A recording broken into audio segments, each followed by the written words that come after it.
resin that I used in this was called Easy Cast. That came from Hobby Lobby. And quite frankly, I picked this because it was the cheapest brand that they had, and I was a little unsure how it worked, but it worked out just great.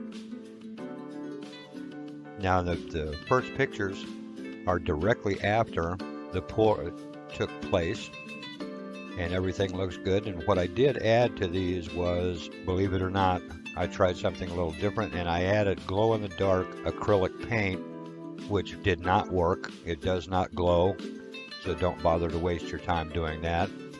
And I added just a drop of a metallic blue to kind of give it a little extra reflective properties. It worked out pretty good, but I think I might have gotten a little too carried away with the glow-in-the-dark and the metallic. I should have just gone with just the metallic, and I think it would have ended up looking a little bit better, but the end result came out looking pretty good. Now, one of the things that happened during drying, which will work out okay, was evidently the resin expanded and shifted a little bit, which caused the dock that I added actually be underwater, as well as the one little boat that you see on the right side of the photos in this slideshow. But that'll work out good because I think I'm going to add a burned out building or something like that into this empty space anyway. The other thing that happened was it actually formed a few air bubbles that I think will look good. I think I'll get some white paint and make it look like some sort of waves or foam forming.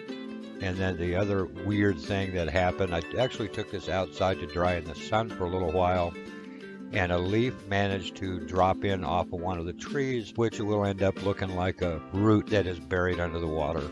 You can't actually see that in a couple of the photos, but I'll let you decide where it's at because I'm not going to point it out. And as we moved along throughout the drying process, I noticed that the little foam bubbles popped up, even though I did use a toothpick to try to get as many of the bubbles out as I possibly could. But that's the breaks, and there's really no bad things that can happen when you're doing a model. You just have to work around it and continue on. And then I did get a few close-up detail shots that you can see how the water actually looks in the lighting. It came out looking pretty good by the junkyard and around the main dock, which it didn't sink. And of course we'll be touching this up as things go along.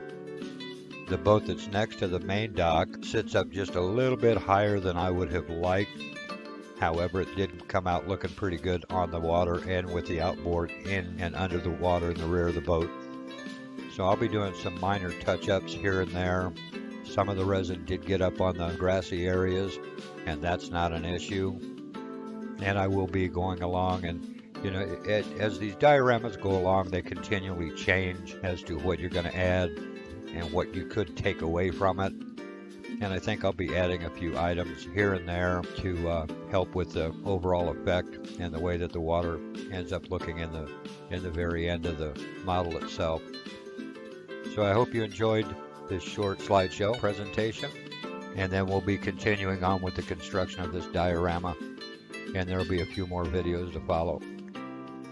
As I stated many times in the past, the resin is close to one of the last things that I do, because you don't want to screw it up by scratching or spilling paint on it or whatever.